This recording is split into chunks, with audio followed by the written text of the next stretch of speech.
Hello there. Welcome to A Certain Point of View. I am your host, Michael Hoover, joined today by co-host extraordinaire, Drew Miller. And Drew's muted. Extraordinaire, you say? I Yeah. accept. And co-host extraordinaire number 2, Jessica. What's up? I think I'm number 1, but that's Well, fine. you're only number. Yeah. You're. Can you both be number 1? Is that how it works? Sure. Participation trophy, right? It's upward basketball. We all 1A, win. 1B. Yeah, right. Exactly. How are y'all doing? Good. How are you?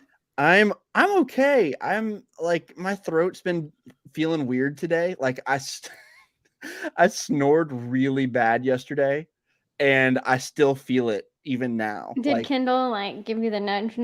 No, she's gotten over it. Like she just tunes it out somehow. I don't know how, but she does. Yeah, if Jonathan wakes me up, I just kind of pull something to where he just kind of and then we'll roll over. Honestly, I really don't know how she puts up with it. Honest to God, I don't understand. It's truly it's something that she's recorded me before. I've recorded Jonathan talking in his sleep. Oh no, I would be horrified to hear what that would be. He doesn't make any sense, but he didn't believe me. I was like, you are now singing in your sleep and it doesn't make sense. And he was like, no, I'm not. And I said, yeah, you are. And I have a video to show you. And I have a video. Check it out. Oh my God. Yeah, Holly, she's not allowed to film me talking in my sleep because there's no. Oh, I deleted immediately. I'm not gonna mess with that. But I just wanted to be right, and so I had proof that I was right.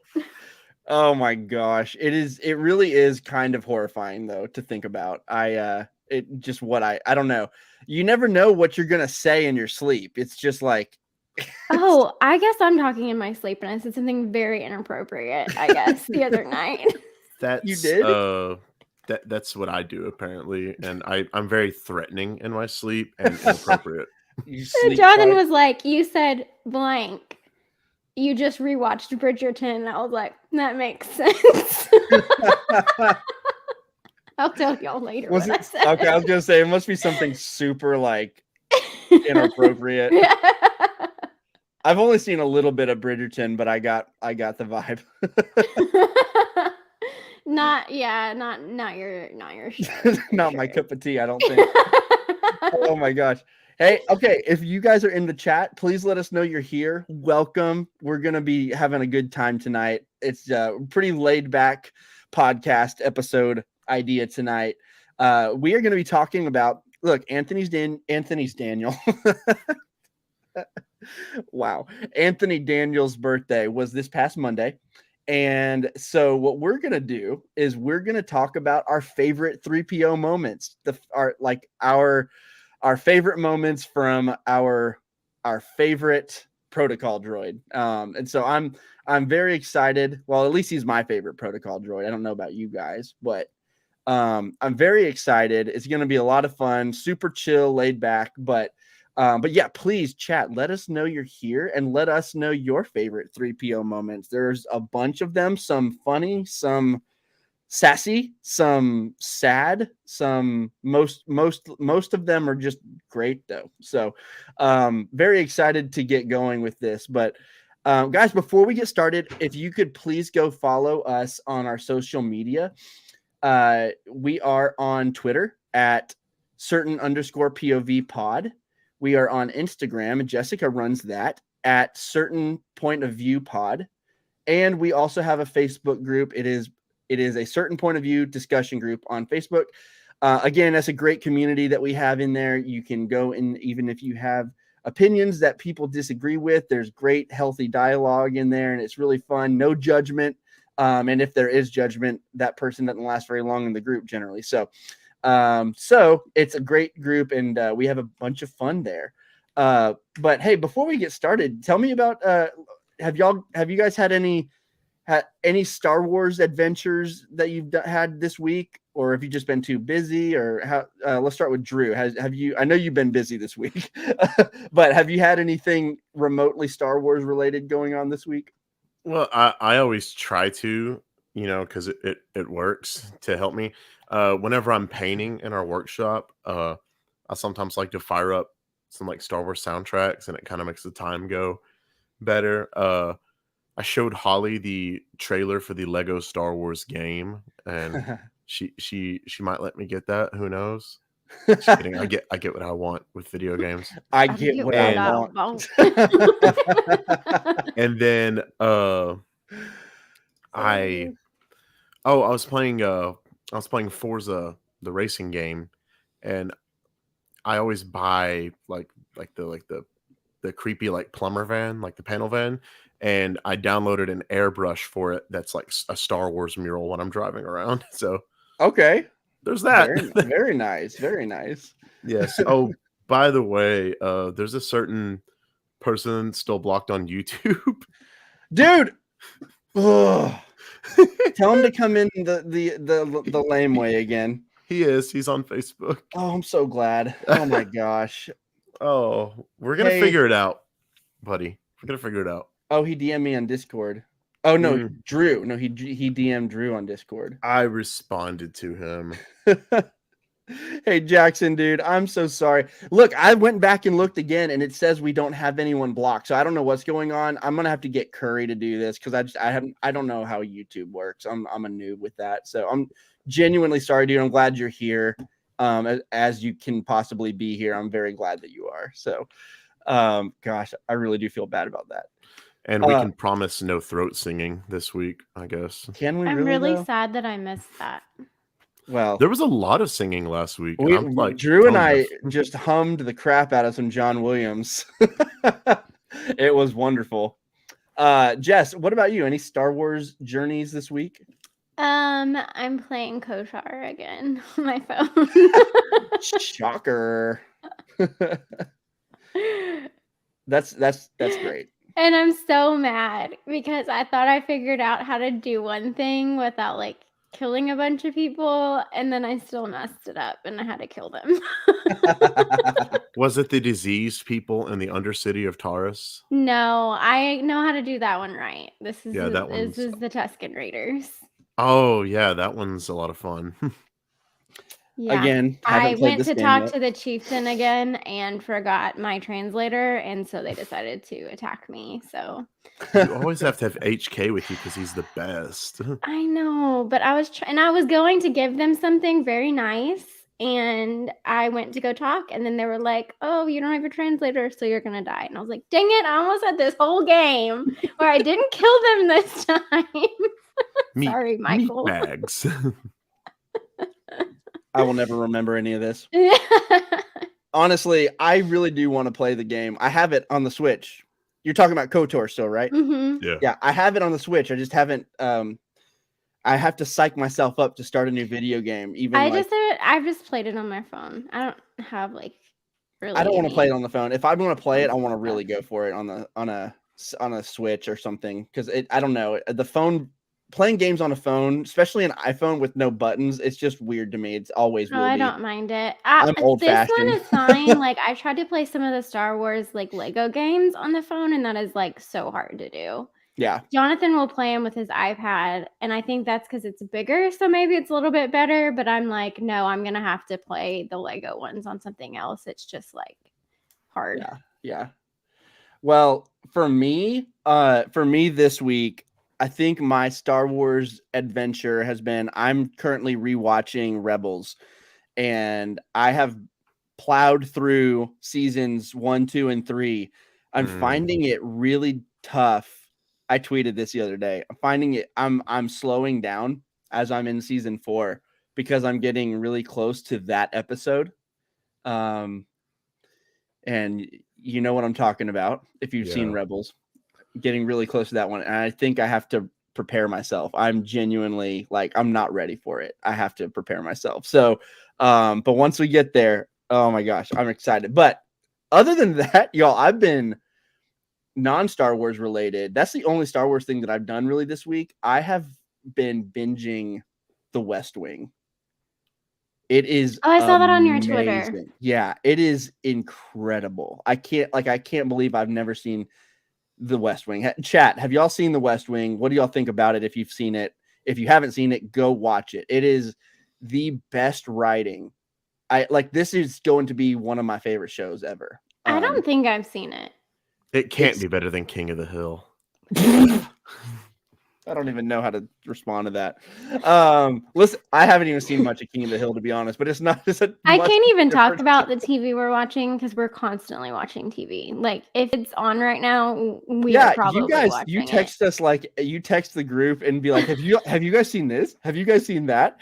We're like, how do you watch this? Yeah, that's what Jonathan. I feel like I don't know if it's a good thing, but I feel like right now, like we just binge TV shows and. When something isn't out, then we'll like pick up a show that he's been wanting me to watch that I haven't watched. And so, yeah. I don't know. I did start watching Fringe with my wife. I finally was able to convince her to start it, and she actually likes it. Fringe is weird, and I love it so much. Fringe, maybe not. I don't know. That's probably on the list of Jonathan wanting me to watch. Fringe is like the X-Files, but on crack, I would say. And with the X-Files being any more crack than it already is. I mean, it's pretty crazy, dude. Fringe is pretty crazy, and then it has more of an overarching plot too, as well. And Fringe is one of my favorite shows. It's always, and I would say this about The West Wing too. I never took this banner off. I would say this about The West Wing as well. Sometimes a show just has the perfect balance of overarching plot and satisfying episode to episode conclusions as well. You know what I mean? It's not just you have your shows like Lost or like Breaking Bad, and it's like, and those two shows are some of my favorite shows ever, but every episode leads into the next episode. If you miss an episode, you're screwed. Like you can't. But with Fringe and with The West Wing, each episode is an arc, like individually, but a lot of those episodes also have elements of bigger picture story that they're telling. But it's not dependent on just that, if that makes any sense. But I love that kind of a show personally, which is why I think I like The Mandalorian so much, other than that it's just awesome. We just started watching Severance on Apple I've heard TV. about that show. It's weird. I've heard it's great though. It's dark, but it's weird. Like I can't explain why it's dark. I think it's like the style of the filming makes it just like heavy. But Adam Scott is great as always. Adam Scott is amazing. Is he a douchebag in this? No. One? He's great when he plays a douchebag, and when he's not a douchebag, he looks very different for himself. They gave him a very weird haircut, and I was like, it's kind of Tom Cruise-y haircut, but it looks really weird. And so he just looks like this dude that just goes to work and comes out, But it's interesting. I love him. He plays a douchebag in almost everything I've ever seen him in. We were rewatching Boy Meets World not long ago. And he plays one of the bullies in Oh Boy my Meets gosh, that's World. awesome. I forgot I was that. like, that's Adam Scott. That's such a good show.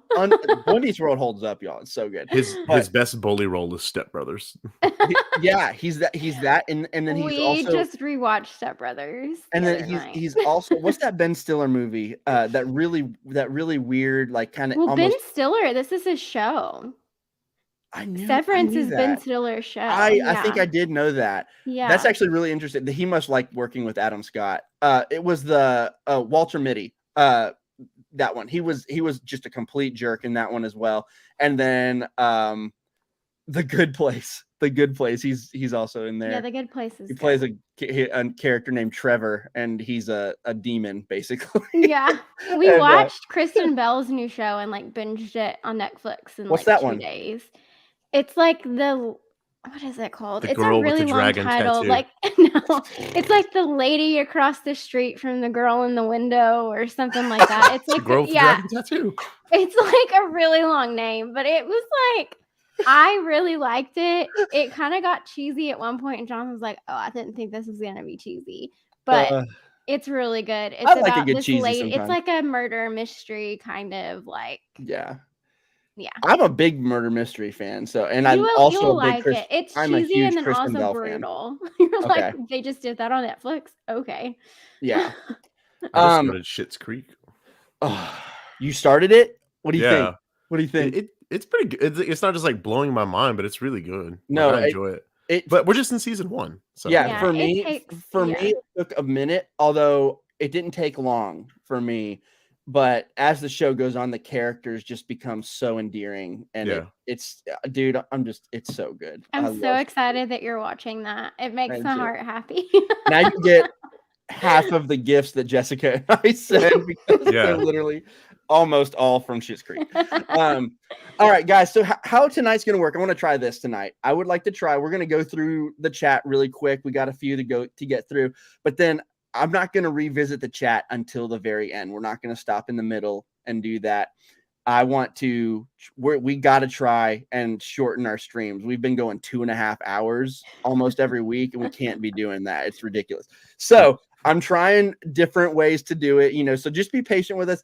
If you have a thought of what we're talking about, still send it. Like because I will be taking a look, and I will, like, if it's something that I think should be read on the show, I'll favorite it and make sure I come back and read it, so definitely if you have a thought on something we're saying, just make sure that you put the context of what we're saying so that I know what you're talking about, but yeah, definitely want your thoughts, but especially we will get to it after we're done with our conversation. So with that said, why don't we get going? You guys ready to talk some 3PO? Okay. So yes, to answer your question, yeah. Oh, thanks, Drew. Okay, so C-3PO. I want to just get y'all's thoughts generally on. We don't talk about 3PO probably enough, really, but we don't talk about 3PO very much. And hey, puppy.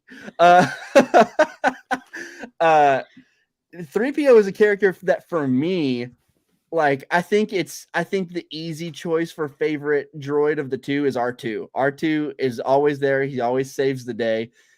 He's super sassy, but in a different way than 3PO. And he's always just like, I don't know. R2 always can be counted on in a pinch. 3PO for me, as I've always loved 3PO, but he's also like super annoying. Like every character in Star Wars is annoyed at 3PO most of the time. He's always trying to tell us the odds that we don't want to know. He's always trying to give us facts and statistics that we don't want to know because that's bringing wisdom into the conversation. And I just think I think 3PO gets a bad rap, and sometimes it's well earned, but sometimes it's also sad. But he's got some really. I was revisiting some just 3PO, lines and stuff from the movies, and he has some just really fantastic lines. And for me, what we're gonna do is we're gonna talk about our top 3 favorite favorite 3PO moments tonight. And I actually found it really difficult to narrow it down because for me, a lot of what he does is funny. There is some deeper meaning in a couple of them for me, but a lot of his great stuff is just funny.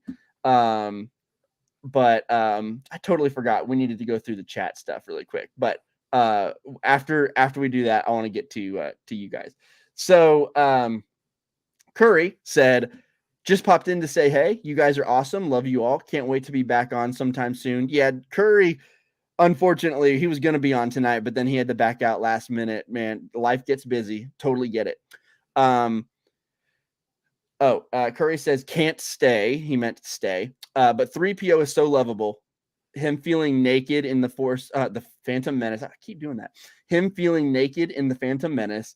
His storytelling to the Ewoks and his comedy self-sacrifice in The Rise of Skywalker are my moments. And I'll look into the block thing soon. My bad. Jackson, yeah, Curry's going to look into the unblocking you. You will be unblocked, my friend. Excuse me. And Curry also says, and I'm rewatching the Clone Wars. Watched a 3-part documentary on it today, and it was awe-inspiring.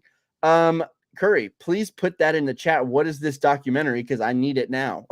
I Did want you to bring watch it. enough to share with the whole class? Curry? Exactly. What the heck? You're gonna just drop that and you're not going to you're just gonna drop that bomb and you're not gonna tell us what it was? Come on, dude. So Jackson said, still kind of an honor to be banned because I was never before. Yeah, I mean, we can just leave you banned if you want. Just kidding. We're not going to do that, dude.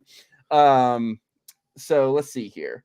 We got Scott Tracy says, I have just seen a super cut of President Charlie Sheen's dad putting suit jackets on. Weird. I guess, yeah. You're talking about West Wing. West Wing president. That's President Charlie Sheen sounds really funny though. Because that was Martin Sheen, right? In that show. It is Martin Sheen on Yeah. the show. Yeah. So it's okay. So President Charlie Sheen's dad. I got it now. Got it. Yeah. So it's President Bartlett is his name, just so you know. Putting on suit jackets on weird. Yeah, dude. Honestly, though, I love him so much. He's so good as the president on that show. Scott says, I rewatched Fringe and it hits different after having a child. Oh God. It really is going to hit different now. Oh man. We rewatched Hamilton recently and it also hits different having a child. So yikes. Jackson says overlooked, I guess, because of R2. I agree. I think 3PO gets overlooked because of R2. Okay, Ash is in. Hey Ash. She says, you said we were taking this week off. No, that was last week. We were taking last week off, but we ended up doing a show anyway. That was a last minute thing last week that we did. And but no, we're not. We're back on schedule now. No more weeks off. Never, ever. Just kidding. Except for me. No. Y'all were like, we're going to do this. And I was like, nah, I'm still taking my week off. Yeah, you're like, I'm taking my week off. You guys go ahead and go be I weird. didn't feel very good, so it's fair. Oh, okay. And Curry did send this. I will be watching that in a bit. So imagine if you're on Facebook, you can click on that link, you guys. I will be doing that later. Thanks, Curry. Curry, can you send that to our thing so that our group message? That'd be great. Okay, so we will come back to the chat here in a little bit when we're done with this discussion. Again, in case you just joined us, we will be really quick. Let me read this one before I say this, and then that's cutting it off. Ash says 3PO gets overlooked because of R2. Haha, irony. Because R2 is short and 3PO is tall. Not your best joke, Ash. Not gonna lie.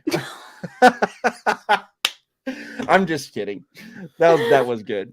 Okay, so in case you guys missed it, we are going to be paying attention just to our conversation for a little bit.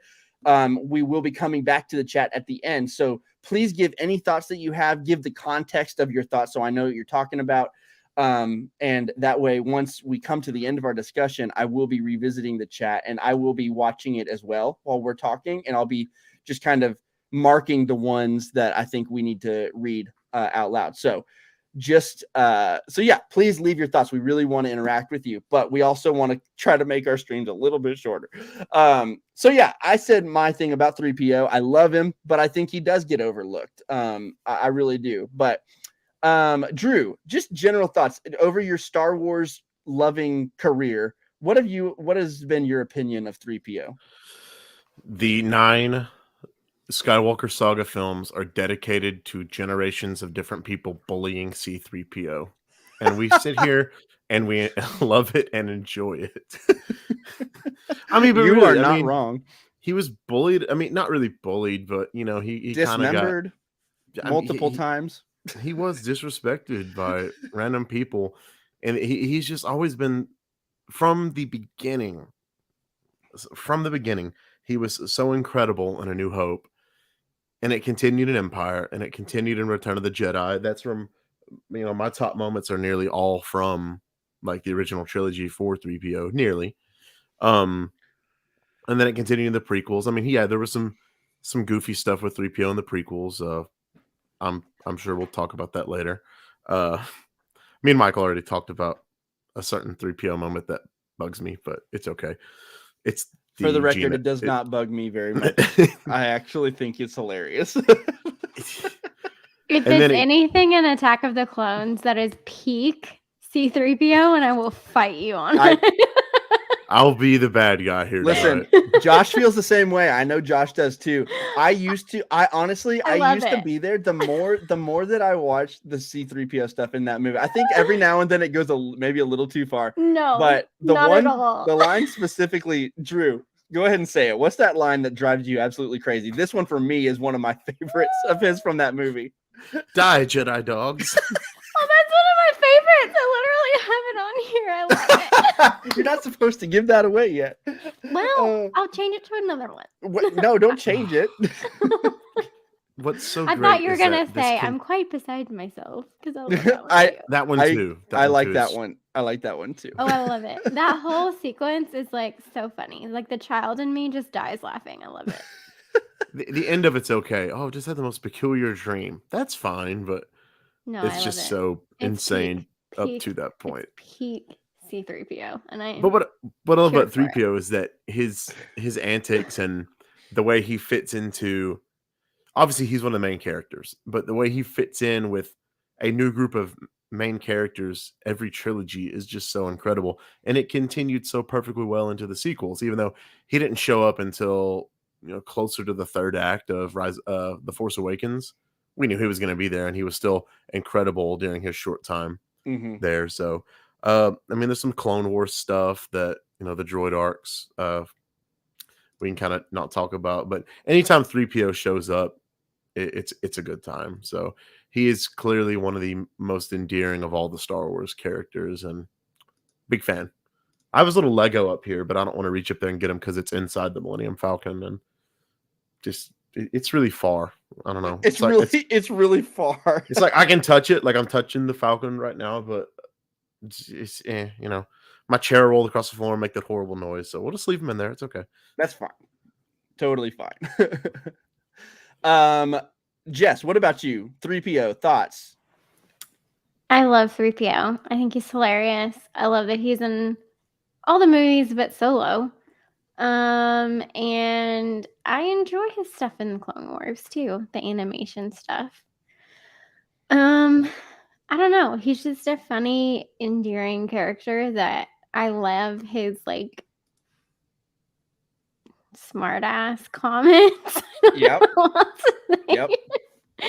And he's just like the timing is just always great. Like I don't know if it was like, I don't know. I think that just speaks to Anthony Daniel, like that how he just said those lines in that whole costume and how he did it was just perfect. Like, Yeah. I don't know how you can make a character who is a robot and the face is expressionless have so much expression in all these movies and be such a favorite character. I think that's such a testament to Anthony Daniels. You are 100% correct. I don't honestly like there's not a whole lot of roles in Hollywood that you can think of that, a lot of roles, even if they're good, like even if they're really like expertly played, they're not the only one that like that. That's not the only actor that can play that role. You know what I mean? A lot of the time, that's not just the only actor that can play it, because there's a lot of world-class actors that can probably do that or better. But every now and then you come across a performance or a character or a person that embodies the character so much that you just can't separate the two people. Like you can't. I never want to see like. I as weird as it is, like I've been like totally on the bandwagon of recast for young Mark or for young Luke. Like I think we should. I don't know how you recast for 3PO. Like I don't know if anyone could possibly do the exact same thing that Anthony Daniels has done. And I know that sounds really funny, but he's just one of a kind, man. Like especially since the character you don't even like see him. Anyone can put the costume on. They did such a good job with I can't pronounce his name correctly on the spot, but the guy who took over Chewbacca, Oh, me, Hugh. Jonas. Yeah, Jonas? he did such a Oh, great sorry. job too. You just have to. They're just gonna have to find like, I don't know if Yeah. that's if he decides he doesn't want to do it. But I don't see Anthony Daniels not doing Star Wars until like he literally like can't walk or something. Like he's I like know. he'll be like, no, I'm getting in that. I'm He's doing still it. pretty spry. Yeah. But yeah, a great point. Now I love how you brought it back around to Anthony Daniels because we are celebrating him too because it is his birthday. I don't know how old. I don't know how old he is at this point. Do you need? I got you. Yeah, Drew, check that out. Okay, so let's get this going. I want to start. We'll start with Jess since Drew's looking up that info.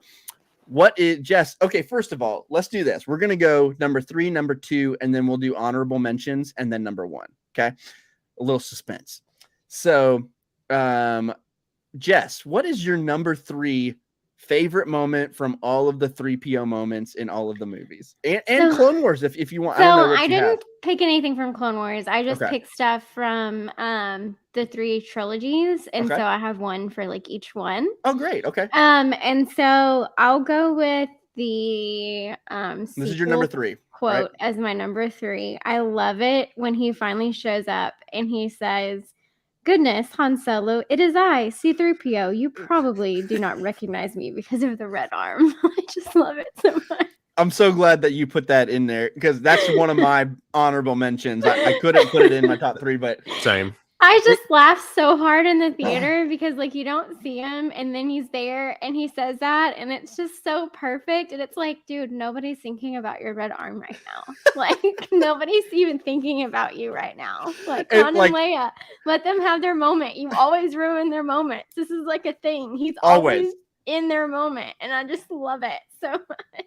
Yeah, is spot on for his character. I absolutely adore that part. I remember the first time I saw that part. He comes out of nowhere. He does the thing. Do you guys watch Parks and Rec? You watch Parks and Rec? My all-time favorite TV show. Drew, okay, so Drew, you'll know what I'm talking about here. He does the thing. You know, do you remember the character Barney the accountant? Ted, get in here. Barney does this thing on the show that he's like, hey, and he does it, and he exactly the same kind of way that 3PO does on goodness, Han Solo. Yeah. He really does. Totally the same energy as Barney the accountant on Parks and Rec. Oh, and Anthony Daniels is 76. So ignore the business stuff at the top of the notebook. Too late, screenshotted it already, putting it on Twitter. No, awesome. Thanks, dude. Yeah, 76. 3PO, get in here. Yeah. He totally has Barney the accountant vibes at that part. So it makes me really happy every time. Jess, you got to get on Parks and Rec. What are you even doing with your life? I don't know. There's so many things that I have to do and like watch. Do you not want a show that makes you feel good? Where Adam Scott's a good guy? I know we need to watch it. Yeah, and Rob Lowe. I mean, I know. Rob Lowe, the ever beautiful man.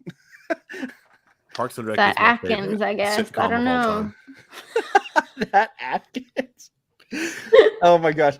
All right. So Jess has you probably didn't recognize me because of my red arm. That's hers. Drew, what is your number 3? C-3PO, Lord of the Ewoks. Yes. So specifically, is there a line or is there just a moment that's your favorite? But yeah, talk us through that. He's continually translating between what Luke and Han are saying to the Ewoks and absolutely botching the translation. I mean, and that's just so unlike 3PO, 6 billion forms of communication, but he's completely screwing up this situation. And then, Luke's like, tell him I'll use my powers. What powers, Master? He like starts questioning Luke instead of just play along, just be cool. Tell them. And then when Luke, does the thing, and just 3PO starts just freaking out. It is just, it's such a great moment for me. And it's of course two of my top moments are from Return of the Jedi because it's my top Star Wars movie. But that one snuck in like last minute. I was doing my list and I bumped something back to the honorable mentions and took something else off the list just to throw that in there because I was like, oh my gosh, like when he's the levitating, Lord of the Ewoks.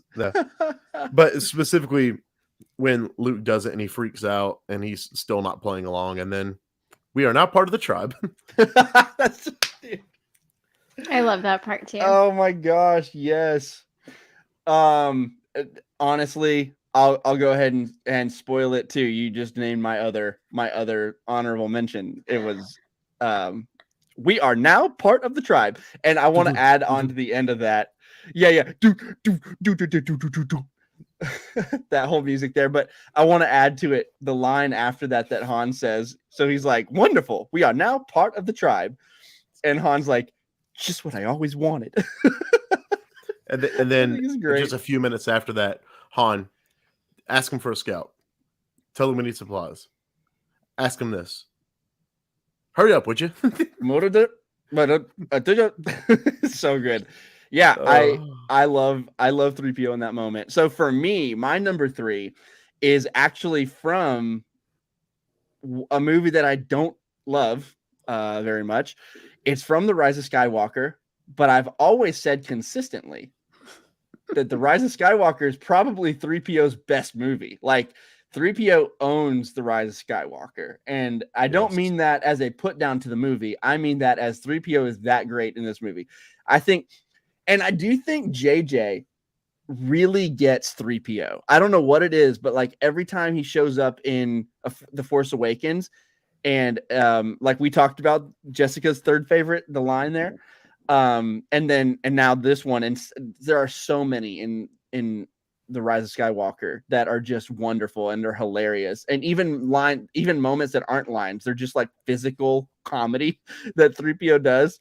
And I just think there's something about JJ gets 3PO on a level that I just feel like that's like on a level that not many people do. And so I don't know what it is about it, but whatever he does with 3PO really works for me. But my third favorite is when they're falling through the sand in the desert on Takodana. That's what it is, right? Takodana? No, Posada. Posada, yeah. They're falling through that, quicksand stuff. And I'll skip right past the part where they're like, "Rey, I want to tell you something," all that stuff. But I can't just do that. I'm sorry. So, they're down in the tunnel. Poe is like, he's yelling. He's like, "Rey, Finn." And 3PO goes, "You didn't say my name, sir, but I'm all right."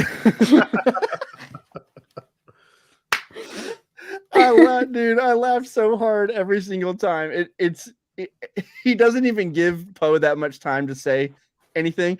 And then I'm cheating just a little bit because there's a line right after that. And 3PO is like, "This isn't the afterlife, is it? Are droids allowed here?"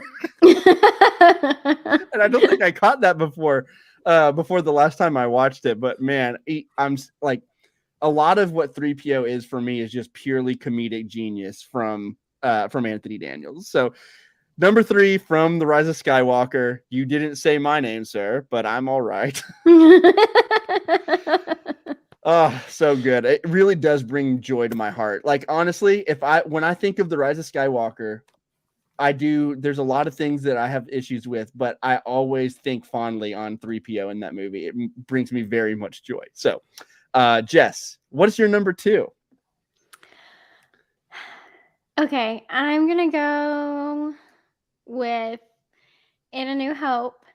I love it when he is like Luke gets him and R2-D2, and he's like cleaning them up and he's talking to him, and 3PO is getting this like bath or whatever. Oil bath, yep. Yeah, thank the maker. And that just kills me every time because it's like, that's Vader. Oh my gosh, it's Anakin and he's back on Tatooine. Does he even know this is where he was who made him? And like, it's just one of those little throwaway lines pretty serendipitous. Like, didn't really mean much, because when that first came out, I doubt it was like, oh, Anakin built 3PO, Mm-hmm. And so I just love that part so much. Like, it's just such a small little line, and he's just so genuinely happy. And I'm just like, oh man, that's Anakin. He's now Darth Vader.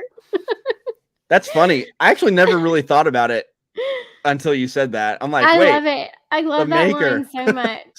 I love when they take stuff from Star Wars. It's just like a little thing, and they, not that they built the story around, like, their prequels around that, but, like the Kessel Run or things like that. Like, I love how there's just little lines in Star Wars, and you really never know when it's going to become something important, and Yeah, absolutely. that little mention, it's just so crazy too, because it's Luke's dad, and Luke's dad built him, and now Luke owns him, and they have no idea, so I Yeah. don't know. I love that line. It makes me laugh like every time. I love that line too. I actually love that whole scene. Yeah. That's a really great scene. It tells us a lot about Luke. Yeah. Tells us, and I think 3PO is just hilarious always, but I think It's in that just, scene, he's yeah. really great. And He's really isn't great. that when he's like, I'm surprised we're still alive at this point, or he says something like that, like with all the action that they've seen. Yeah, And that something too like that. means even more when the prequels came out, Yeah. because you're like, yeah, y'all went through a lot. Y'all have seen everything. Absolutely. They are the and Scott Tracy says something about it in the and I'll read it later, but he says exactly what I was thinking. It really does kind of further the idea that 3PO and R2 are kind of the storytellers of, they're the keepers of like the events of what have happened in the universe, in the galaxy. And so it's really, that scene totally does further that, and I think it's just so great on so many levels. I do love when he's like taking that oil bath, and he's like for us, taking an oil bath sounds so disgusting, but he's like, this is so refreshing. It's so I funny. mean, he's getting all that sand. I mean, obviously he just likes It's sand coarse just as and much it's as Anakin. rough, and it gets everywhere. So yeah.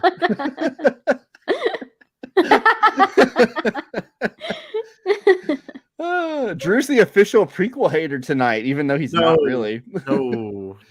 He's like, I don't speak that on me. No, I just didn't. It's just, how did I not see that comment coming? And I'm just like, really? I don't know. That's a pretty. I thought that was like a no brainer. Like she you just know how softly little lobbed sleep I that up for literally me. just was like, here, someone Here, shoot this. alley oop for me.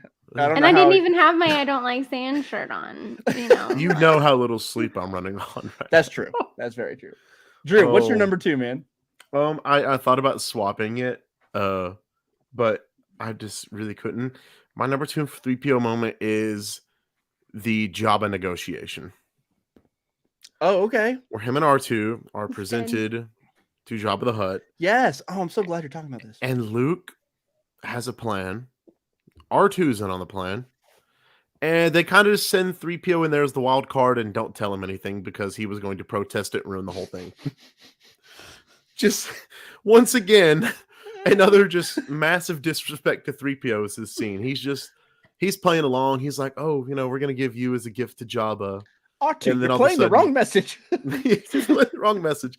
And then he's like, when they're carrying him off, he's like, oh, and he completely loses his mind. He double takes, like, I present to you these 2 droids, and he's like, What did he say? And it's so great because Luke is probably laughing his head off. R2, I know, thinks it's hilarious. And 3PO's the only one not. Lando's in on the plan. Chewie's in on the plan. Leia's in on the plan. And the only person not in on it is 3PO. Yep. And it's just, and then He probably just didn't want to hear the odds. Truly, yeah. Yeah. They're like, you know what? Let's just leave, Gearhead out of this for once. He's capable of playing along. And when he goes down to he's talking to the torture droid. Oh wait, no, that was more or less 3PO. R2 was talking to him at that time. But the whole scene is just so hilarious to me because of the circumstance is that they've made this massive plan. They're taking a huge gamble. Like I've talked about that on our Return of the Jedi episode. This was a huge gamble, risking and doing this to go, get Han back from Jabba so they could have him. And they left 3PO as a wild card without being in on the plan. He could have ruined everything. He could have opened his big, loud mouth, and they just said, you know what, just send 3PO with R2 and he'll figure it out as he goes along. It's so incredible. And then, Jabba brings him up there as a translator and he ends up smacking him and he gets all that green goo spilled on him. And, oh no, the Rancor! He has so many great parts there. Oh, so, I love how R2 ends up just serving drinks on the barge. And he's like, well, I can see you're serving drinks. I love that, dude. Great moment. I'm actually really glad that you talked about that part, because that's a part of Return of the Jedi that I didn't even think about when I was thinking about my favorite 3PO moments. But there's like so many great scared 3PO. Another one from that part is when he's like, they knock on the door, Chuta Mishka Jabba the Hutt, and they don't open the door right away, and he's like, well, we've done what we can do. He's ready to get out of there. Yeah. We're about to go. I love it. It's so great. So, okay, for my number two is not, it's not funny at all. It's actually more of a meaningful one. And it's not one that's like super like quoted or anything like that, but it's a moment that really stands out to me when you think about like Star Wars and like a lot of the main themes of Star Wars, and one of the main themes of Star Wars for me that I love is found family. And when you think about like, we start Star Wars A New Hope with, it's like the droids are the main characters at the beginning. Like when you start that movie, it's like the first 20 minutes or so, it's 3PO and R2, and they're like just bickering little brothers, essentially, is what they are. But found family, right? Like they are literally, they're the first instance of found family that we have in Star Wars. And that is a tradition that continues over and over and over and over again in Star Wars. And it started at the very beginning with 3PO and R2. And so my second favorite 3PO moment is when they are being sold. Luke and Owen, they pick up 3PO because you're programmed for etiquette and protocol. Very useful for him, I guess. And so Owen says, "You're coming with us." Bocce. Yeah, yeah, yeah. It's like a second language to me. He's like, yeah, I don't care. Let's go. Yeah. But so they initially pick, is it R5 that they pick initially? Is that the R5? So they initially pick R5, and R5 has a bad motivator and he catches fire on his way over there. And so my second favorite line is when 3PO sees that happen and he sees R2 like he's dancing, like trying to get 3PO's attention. And 3PO says that R2 unit is in prime condition, a real bargain. And I just love that because we've watched them this full first 20 minutes or so. They've been bickering. He even left him. Like 3PO left R2 because he thinks he's crazy. He's gone the wrong way. They wind up back together, of course. And R2 was right in the direction they were going, but they wind up back together. But you see, even in that, like, R2, it is you. Like, even though they like bicker and fight all the time and like call each other names, you also see this like kinship and brotherhood. Like he loves R2. Like they're like an old married couple. They are like an old married couple. They absolutely are. And so just seeing him like after all that crap, after all that bickering, 3PO goes, that R2 unit is in prime condition, a real bargain. He sticks his neck out for this droid who he like absolutely can't stand sometimes. And he even says like a line right after that. He's like, now don't you forget this. Why I should stick my neck out for you is quite beyond my capacity. Like he says that right after, but he's like, yeah, but I love you. Like he wouldn't have stuck his neck out for him if he wasn't. And so like for me, I'm looking a little into it, but for me, I do totally see this is found family. This is brotherhood. This is like they are R2 or C3PO did not have to stick his neck out for R2 like that, and he did, and it's great. It's sweet. So that moment stuck out for me a lot when I was thinking about my favorite moments, and it's a meaningful one. It's not just comedic. My other one is comedic only. They're best friends. He wasn't gonna leave his best friend. Yeah, exactly. I think in the back of his mind, he knew R2 would do the same thing for him. Would he though? I don't think he would. I don't think he would leave. Okay. 3PO R2 would. R2 would. I don't think Chopper would. No. Chopper is a little mess. Like, he'd be Chopper's like, a b-hole. I love him. Oh my gosh, dude. Oh my gosh, yes. But okay, so that's mine. It's not like a memorable line, really, like when you just boil it down to it, but it's a memorable moment for what it means. And so that's my number 2. Okay, let's do some honorable mentions. I'm gonna have to. I don't even have any more. Do number 1.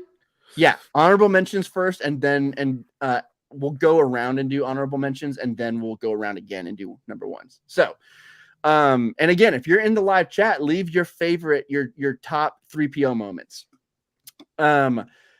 Jessica, what is like any honorable mentions that you have that just missed the top 3?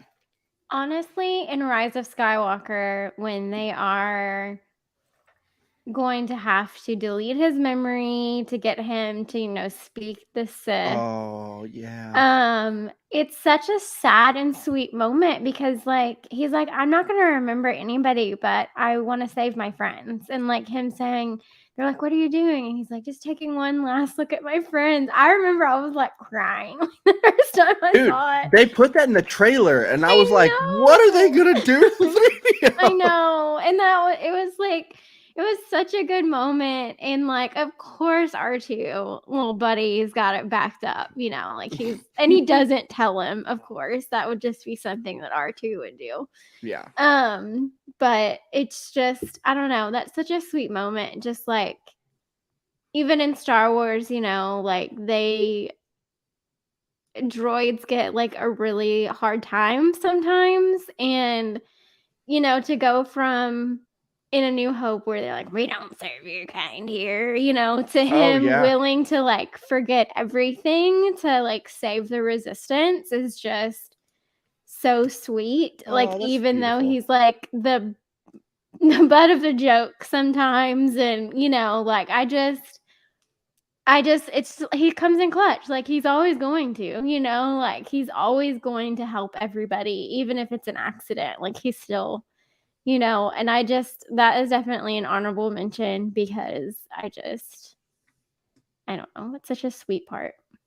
Yeah, I agree. I love that. I love how like you were saying, it brings it full circle. Like in A New Hope, they're literally like racist against droids. Like, we don't serve your kind here. You're droids. They'll have to wait outside. We don't want them here.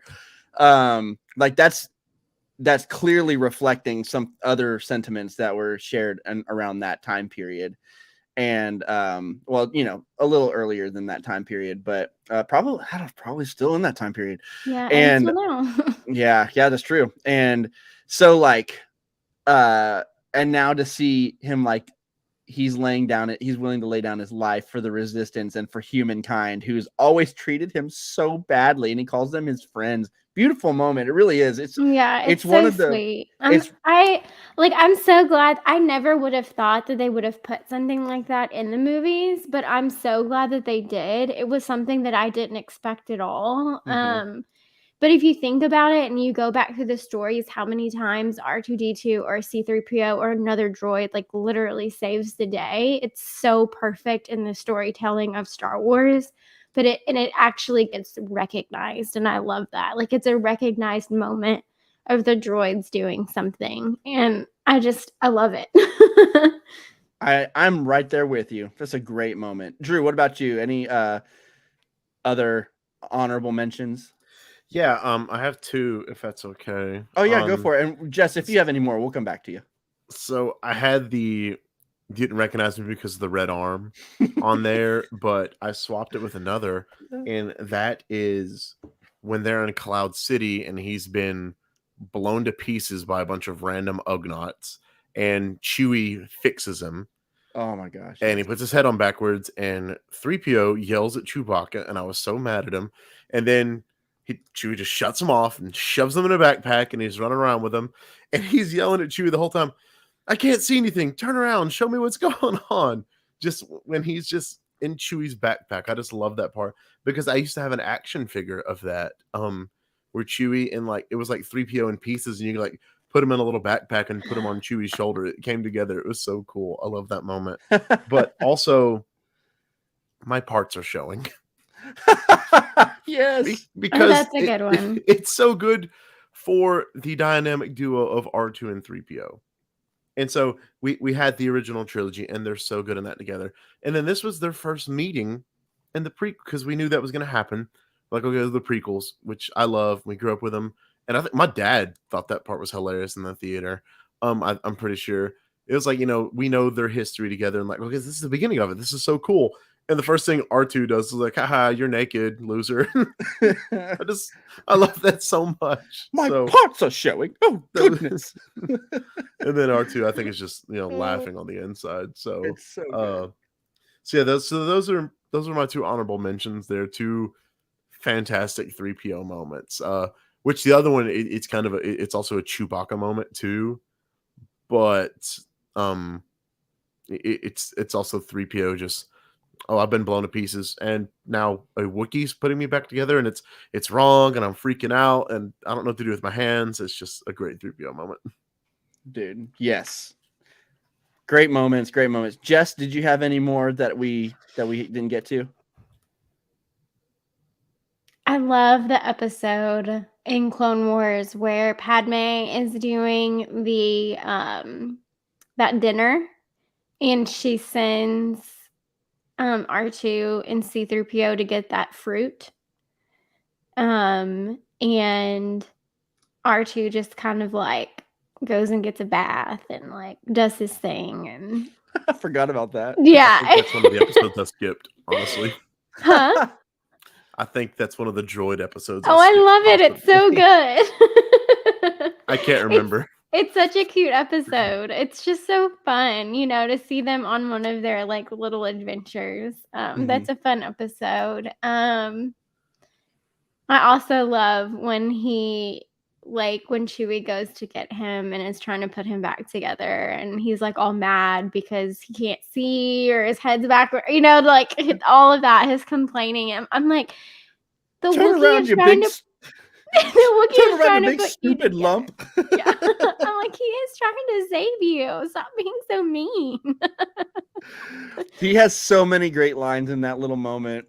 It's so good. And it's kind of fun too. Like, I've been playing Galaxies of Heroes on my phone too, and one of the Chewbacca's you can get has C-3PO like on his back. What is that, just for trash talk or something? I don't know. I think it's like, I don't have it because like I refuse to spend money in those type of games. Like, I do everything like for free, and like I don't buy stuff.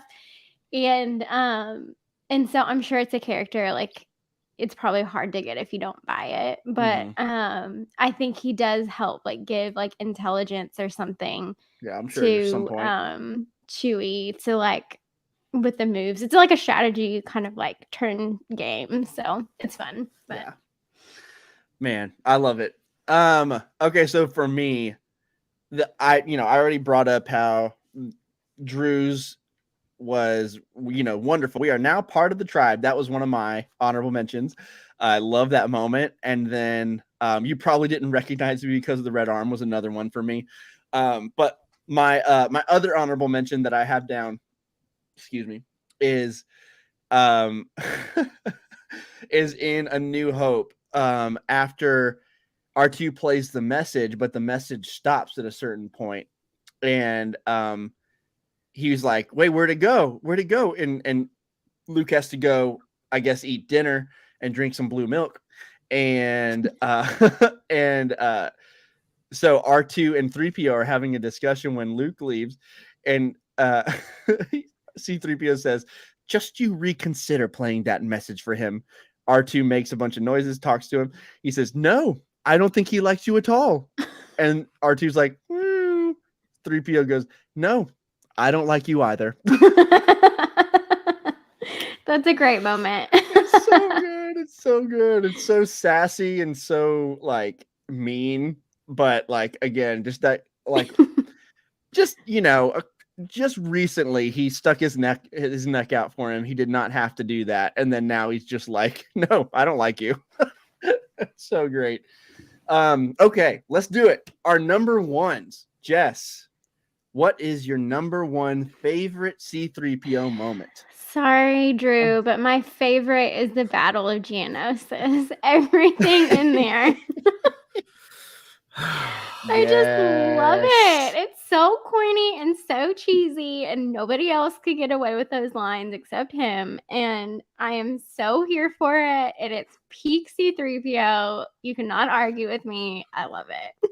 It is peak 3PO. I'll give you that. I love takes me out when of he the says battle. the Jedi dogs. He says it with so much passion, and then he's like there's not a look on his face, but you can see the look on his face. It's like, what did I say?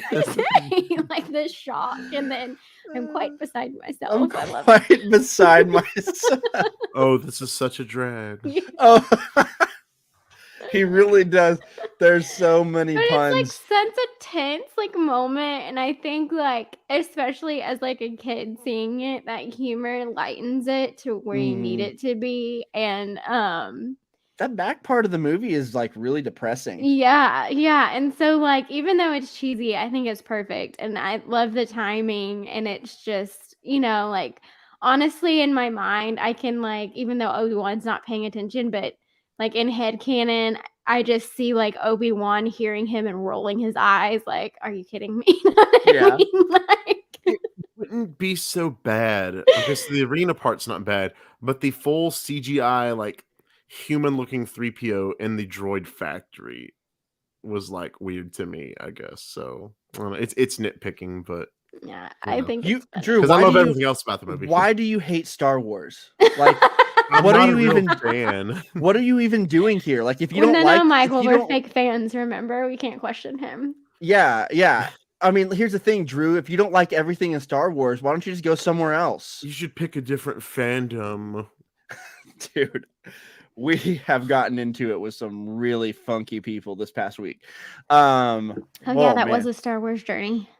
Yeah, that was. You know what? I did feisty. forget. Yeah, I did forget to mention that we had a Twitter. It wasn't a journey. That was a battle. Yeah, Gosh, that was a full honestly skirmish. though, that was not. I think part of the reason why it wasn't the most intense for me was because I'm learning how to deal with this crap. Yeah. I was just like, I don't care, dude. Don't respond to everyone. If people act like jerks, don't feel like you have to respond to them or go, what I have found, I actually had a great Star Wars moment. I'm going to pause before we go to the rest of our number ones. I had a great Star Wars moment with a fan who, so I posted, just to really quickly kind of summarize what happened. I posted, there's this fan art going around on Twitter. Really well done fan art. It's really well done. I probably could have said that in my post, but it's really well done.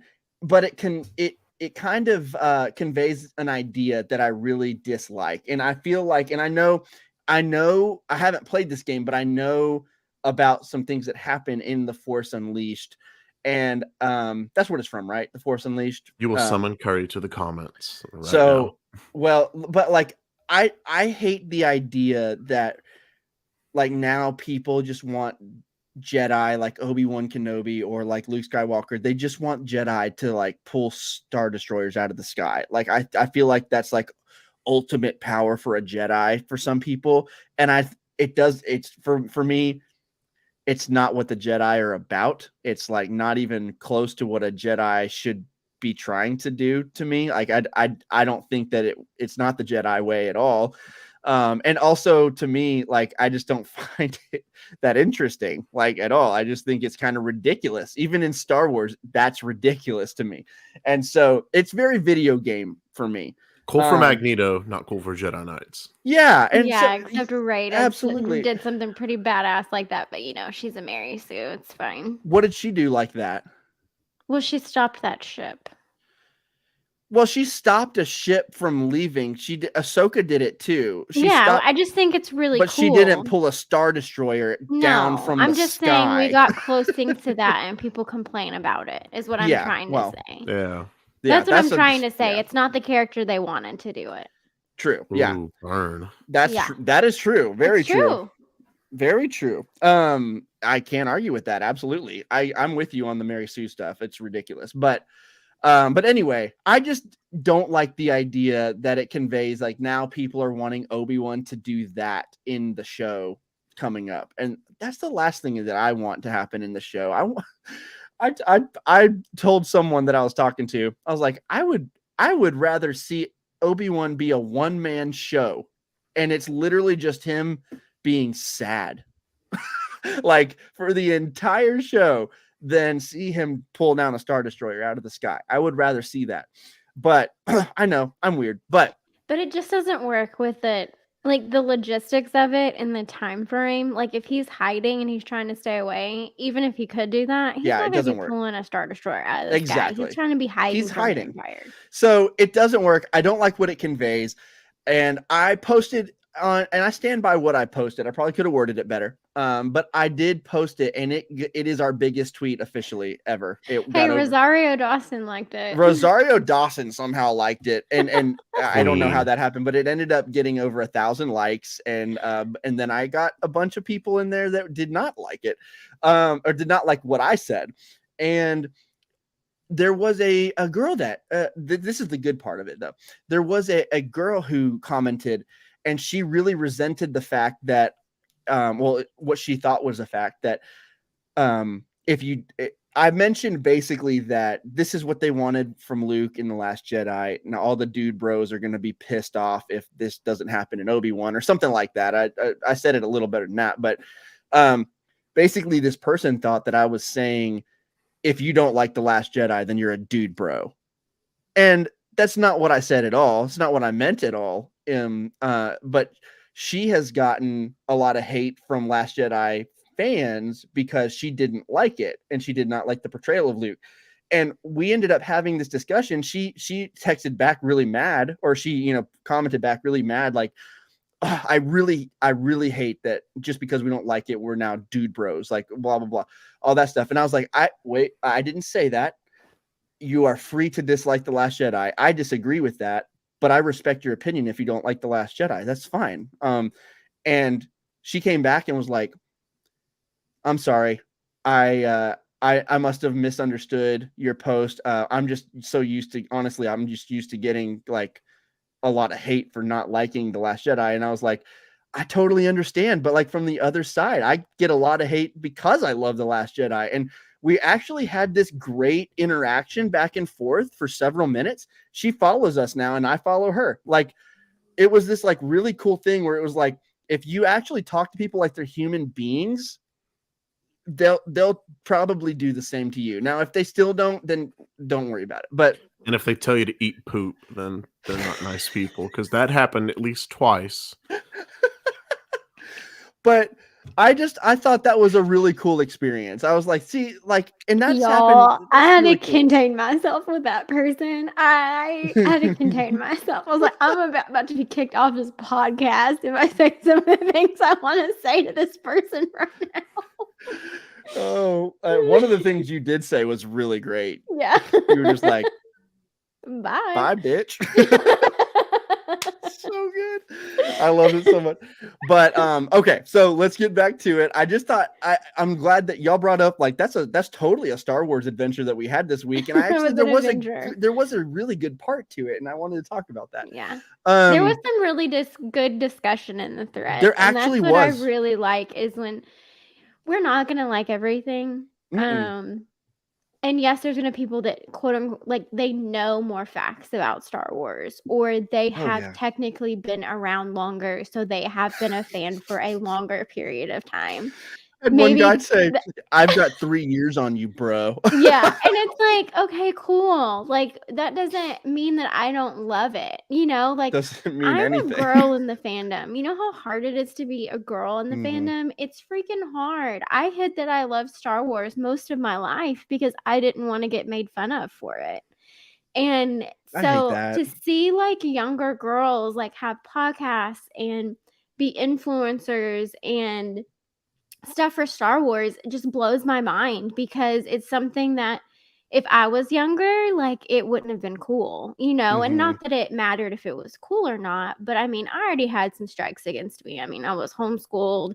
I Me that's the too. biggest one. But I mean, I had friends that were I guess I was popular for a You and homeschooler, I I guess you you and could I say. came out of the homeschool thing relatively decently normal-ish. Yeah. Which is fine. Like, I'm not, like, against it. I think it's the reasons why parents do it. That's another topic for another Mhm. day. But anyway, it's like I don't know. I had this little punk thing going on, so I couldn't just be like, "Oh, I love Star Wars." You know what I mean? Like, Yeah. but anyway, so I love that. I love that there was great discussion. I love seeing so many, like, women and girls, like, embracing, like, Star Wars and loving it and claiming it for themselves, and I just we just wanna be respected too, like, Yeah, we wanna be able to absolutely. have our opinions, and we might not be lore masters on some things, like, I can't tell you who the general was on blah, blah, blah ship in this one 5-second clip or whatever, Yeah. but I still love Star Wars, and I think that that's valid for anybody, and I mean, how is anybody gonna grow and become a better fan of something if they feel like they can't start somewhere? If you have someone gatekeeping, it's gonna die off. No one's gonna care about it anymore. We can't gatekeep. We just can't Yeah. do that. Yeah, and it's like, I can't I don't understand the whole idea of, like, I just can't wrap my mind around thinking that if Star Wars isn't the thing that I want it to be, then it's not Star Wars. And if you like the thing that I hate, then you're not actually a Star Wars fan. You're a fake fan, unlike me, the real fan. I don't understand that mindset. Like, I can't comprehend. It does not compute with my brain. To me, And that's like people fighting over, like, paintings. Like, "Oh, you like Picasso? You suck." Because I like Rembrandt. You know what I mean? Like, it's one of those things, it's art, guys. Like, it is yeah, literally art. Movies are art. Like, it film hits is us. art. It It's hits us all in different yeah, ways yeah, it's like subjectively. to think of, like, there be Twitter wars over stuff like that is just so Mhm. stupid to me. Like, I know it's not paintings, but still at the same time, I'm like, "Come Yeah. on." Like, Yeah, and then after, like, I did that post, and I found that people were, like, getting pissed off at me because I disliked this art that a fan did, and I'm like, "Wait, hold on. We're allowed to criticize art. I'm allowed to say, "I don't like this art." Even though, like, I respect the artist. I didn't say that in my post, but I said it multiple times in the comment thread. Like, I really think that the artist did a good job with what they were doing. Like, it was visually pleasing, right? But I just I don't understand the idea of, like, I was told by multiple people, like, basically the idea was that I was told by multiple people that I need to just stop complaining, and if you don't like it, don't say anything. I'm like, hold on. I or we just consume it, which I'm like, "Wait a Yeah, you're second. not a We're fan, you're a complaining about consumer. something. How are we just" you know what? If you sit down and you watch Star Wars, if you buy a product or anything, guess what? You are a consumer. That Yep. is what the definition of a consumer is. Good luck not being a consumer of Yeah. Disney. Yeah, Speaking of then that consuming, then I'm the kind of hungry. I am But you too. know what I mean? Like, Yeah. I just if you're gonna have an argument, at least make it a valid and smart argument, like and Yeah. I say that as a homeschooler from Arkansas. Come on, do better. This Yes. sounds like some of the discussions I've had with like really intense, like critical movie loving people because I've never seen a black and white movie from 2017 about a deaf Portuguese baker who falls in love with the mayor's schizophrenic cousin told through the eyes of the school librarian. Is this a movie you But I made like up? Spider-Man, so I suck. Is this Yeah. a movie you made up? Yes, I just made that up, but That this actually sounds like- a very interesting I'm so movie. impressed with that, it's dude. like That's I so like good. Spider-Man, so I suck. And Yeah, like you're mainstream. Martin It was like that with music too. I That's thought it not- was mainstream. That's not it's not art. cinema. That's not It's not cinema. art. Yeah. Martin Scorsese created the universe, and he's gonna make an 80th movie about an Irish mafia person, and I worship him. Sorry, I'm being facetious, but No, but like I guess the main point, and obviously we'll get back to the stuff here in a minute, but like I'm enjoying this discussion personally. I don't understand this thing where like I think there has to be a balance. Like I don't think that we need to always be like trying to critique everything and like always look for the bad, always look for the faults. Like even when I was watching the Book of Boba Fett, I was always like the guy on the podcast that was like, I really liked this, but I had some issues with this, and this. And I did feel like I was being overly critical at times. But at the end of the day, I don't think I was being overly critical. I think there's a balance you have to find from being critical. And because I'm always looking for the good. Like I want to love every episode of the Book of Boba Fett. I didn't. But we also as fans should be allowed to say, I don't like this. I don't like The Rise of Skywalker. I've tried so many times. I look for the good. In fact, one of my top 3 here is from The Rise of Skywalker. I love certain things in the movie, but I don't love it as a movie. I did not love every episode of the Book of Boba Fett, but I liked a lot of it. And so I just feel like we need to be able to say, I thought that this could be better, just in a measured way, a measured and balanced way, and not be considered haters or not be considered like overly critical. Because like to me, if everything is amazing, then nothing is. Like I don't really trust people who tell me that's totally from The Incredibles, isn't it? everything is awesome. Oh no, I didn't even think about that. No, I was thinking on The Incredibles.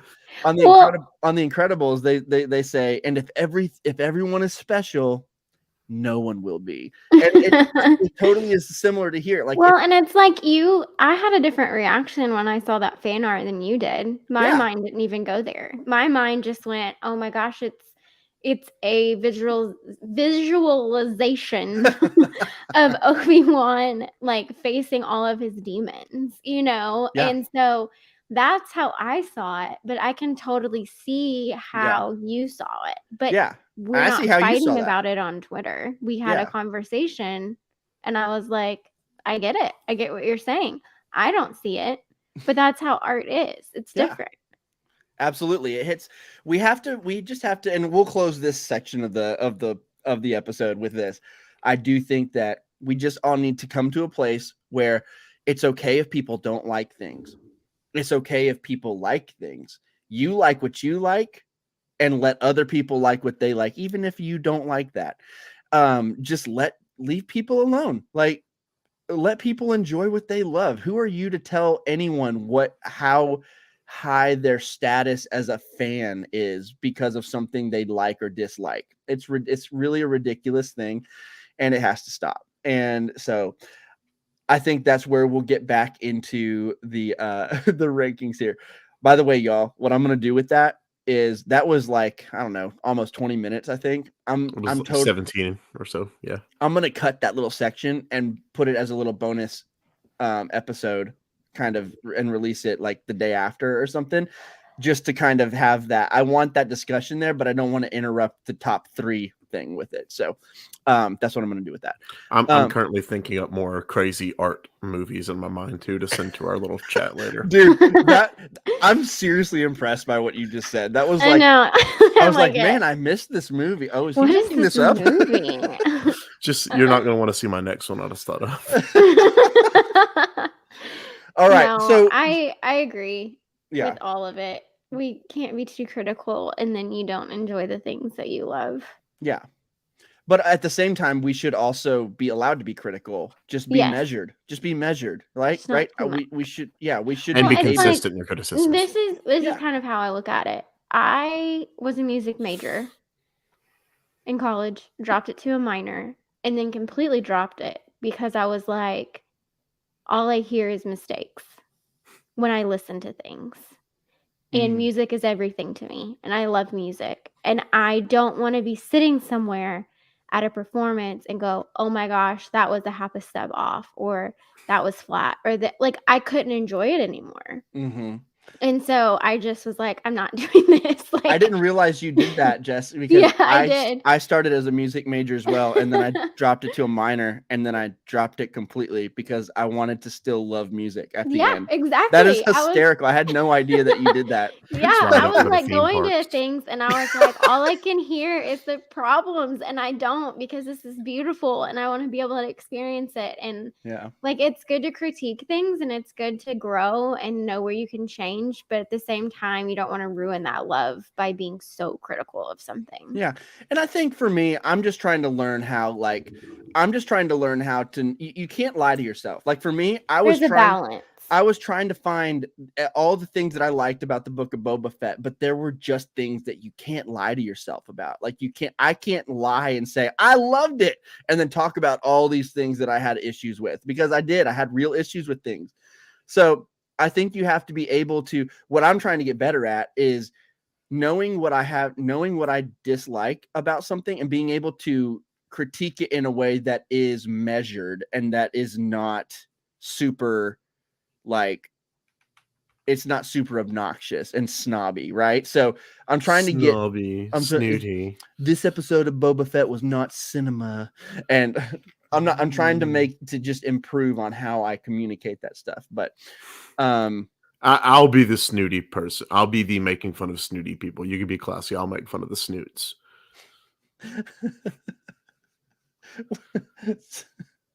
Snoot's a funny word. I don't know why. I'm sorry that I didn't want to watch your movie about the Oh no. the Dutch baker who creates a working model of the 1990s in his basement so he can, save his failed marriage. I didn't see that one. Sorry. Dude, you should absolutely come to Hollywood with an idea, with your brilliant ideas. I actually I fell asleep in the middle of the day the other day, and I had this insane dream, and I actually came up with like the plot for like a science fiction show that would work perfect on Amazon Prime, and I remember none of it. So, it's okay. There's plenty of science fiction shows out there, but it would have been awesome because it would have been made by me. They'd be eating fried bologna sandwiches in space. They'd be eating fried bologna sandwiches. Dude, bologna's gross. I'm sorry. Let's see. I'm going to gatekeep you that bologna is incredible. That's not gatekeeping. You're just telling me your opinion. Well, you hate meat. I'm a bologna snoot, okay? I don't even want to know what. You got to have you have to have the good bologna, good sandwich, Gotta have the good stuff. That can't go get bar-ass bologna. You got to go get the good stuff. What's the good stuff? Petit Jean. Okay. No Oscar Mayer. Yeah, Oscar Mayer's disgusting. My bologna has a name and it's Oscar, whatever they spell it out commercial. I looked up and Jessica was gone. I turned to grab like my water and I know we're kind of stalling because we got to get. But I want to have her back for when you're talking. Is it so? Jessica said her number one, right? I don't think. Have we done a number one? Yeah, because she said it was the Die Jedi Dog. Oh yeah, that was her number one. You're right. So you're up next.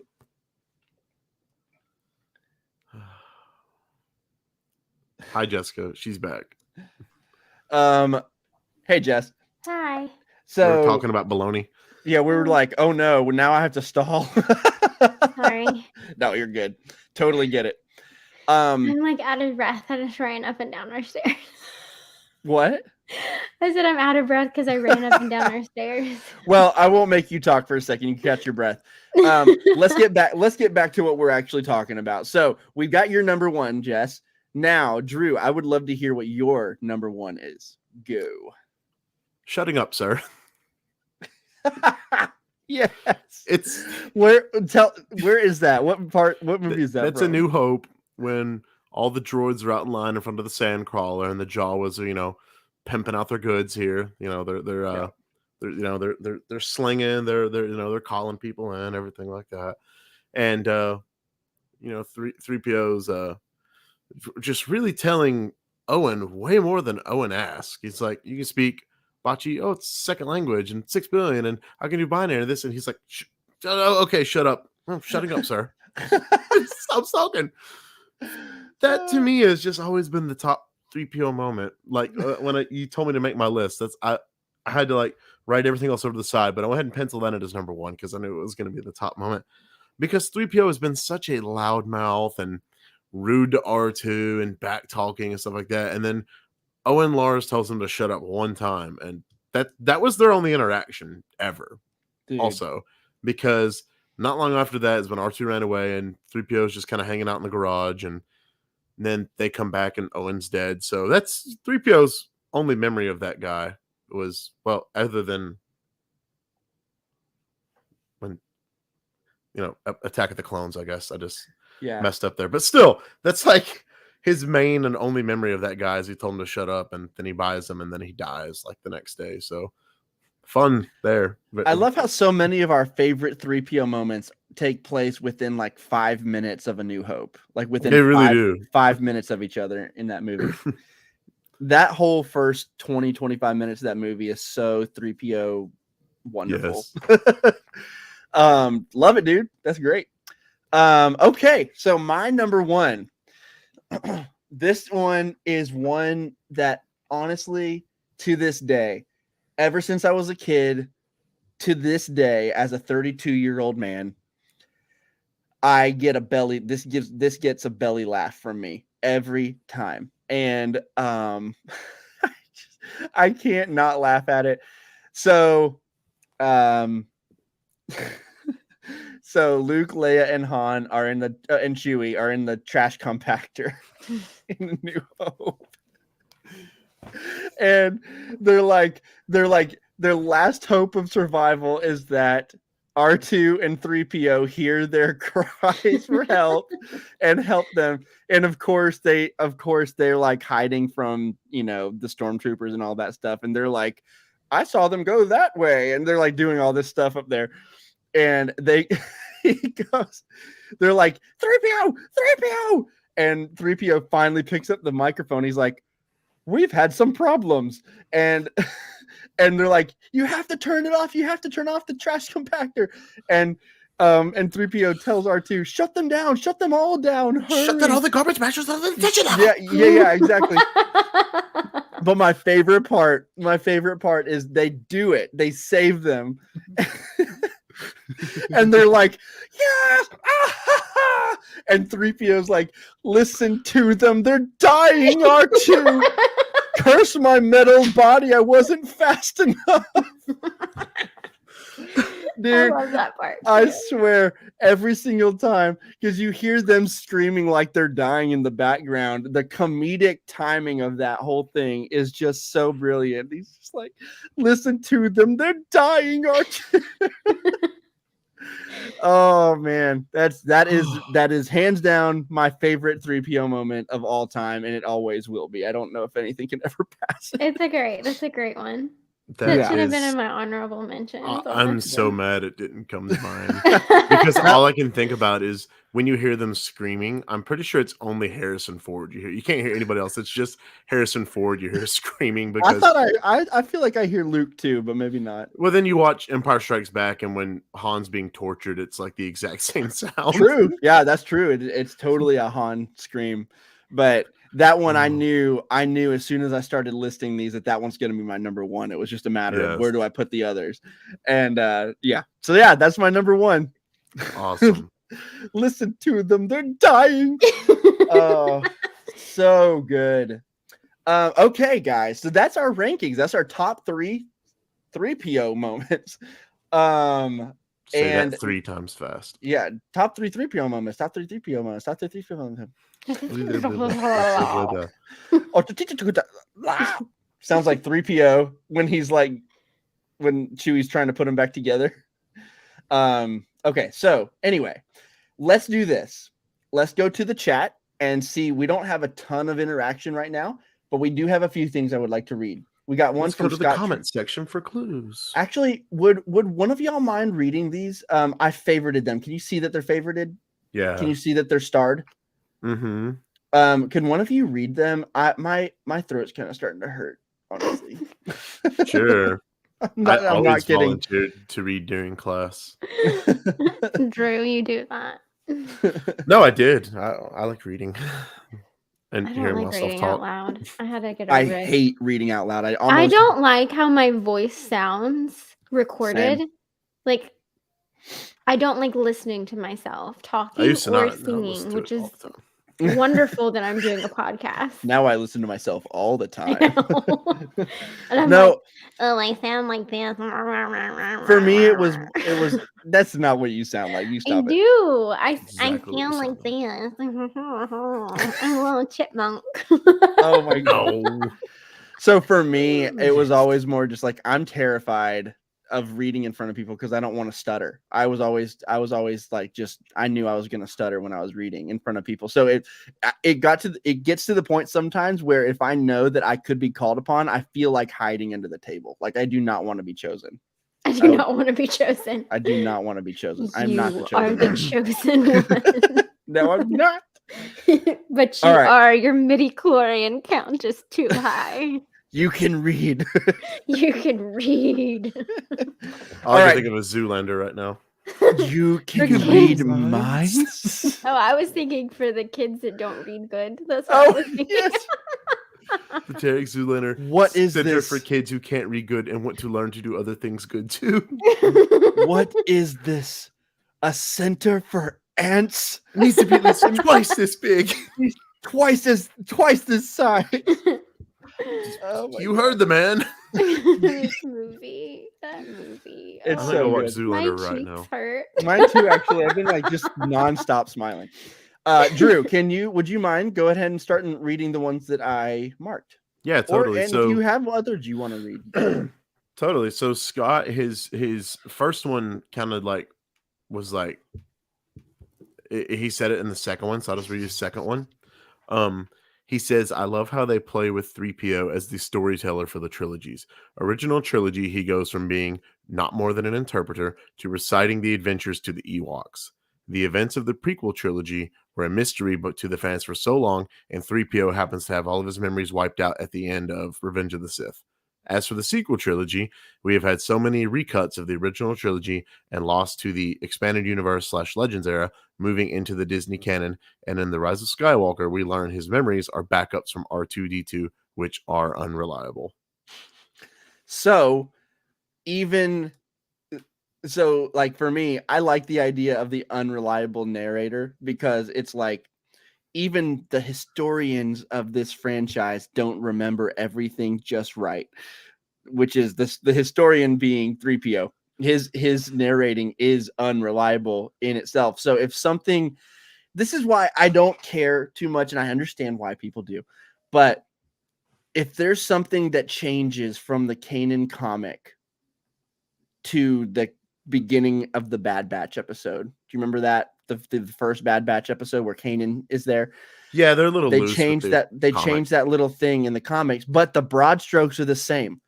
Depa Billaba and Kanan are together, and she tells Kanan to run, and he does. Those are the broad strokes, right? There's obviously there's supposed to be some smaller things in there that were changed or whatever, but like to me, that's why I kind of think of it in that way. I kind of think of it as in this is what someone is telling us happened, but if you listen to this person's version, it's a little different. And so for me, it's just like I know not everyone agrees with that thought, but I kind of like the idea of the unreliable narrator. True. Coming in clutch with a certain point of view. Oh, what did you say? Oh, you said from a certain point of view. Yes, exactly. This is the thing my niece does when she like zings or makes point. She goes like, yeah, like winks one eye really hard and goes.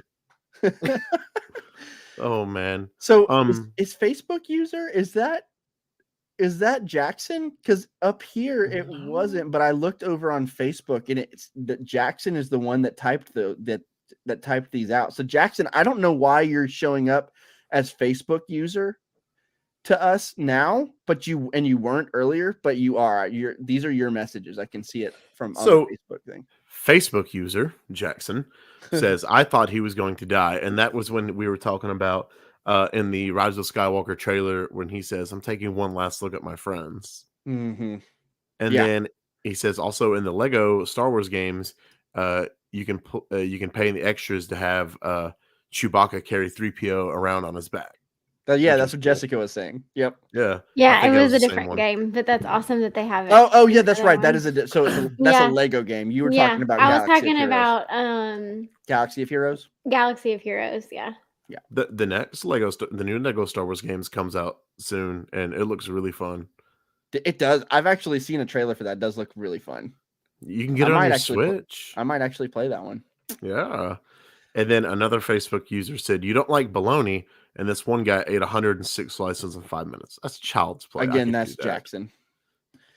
Yeah. I need to ask him. I request elaboration for that. I request elaboration. Instead of the ship of Theseus, it's the ship of bologna. Yes. The bologna of Theseus. Okay, so that concludes our show, you guys. Lots of fun. Honestly, this was a really fun show. Yeah. I really enjoyed. I really like having episodes where it's not a thing where we have to make all these intense notes about like reviewing an episode, even though I really like doing that too. Or like doing a deep dive on someone. I really like these, which again, I love doing those as well. But I really like these episodes where we just get to like, hey, what's your favorite John Williams pieces? Hey, what's your favorite 3PO moments? Like I think it's just really fun to get to celebrate these people when when it's their birthdays and we can celebrate them and their characters and what they mean to us as Star Wars fans. I just really enjoy these episodes. It's a nice, refreshing change of pace. And if Kenobi is as sad as I think it's going to be, we might have to break it up with some of these. We're going to... We might have to what? We might have to break it up with some of these happier episodes. Yeah, it's like we're gonna have to record so it's kind of like when my friends and I were I was back when we were finally binging. My friend and I had never seen Breaking Bad, but one of my other friends had seen it, and he wanted to show us Breaking Bad. So we would get together. Man, I mean, I feel like for a while there, it was literally like almost every night we were getting together. And it was like we decided about halfway through the first season or whatever, that we can't do too much of this show because it is so depressing and there's no hope and it only gets sadder like as it goes on. And so what we decided that we would do is like literally we would make a 1 or 2 episode limit per night. And then after we got done with that episode, we put on Avatar: The Last Airbender and cleanse our palates.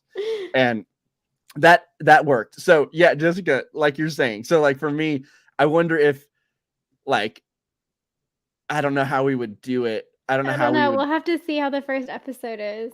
I mean, for me, I'm down to just have these super sad podcast episodes.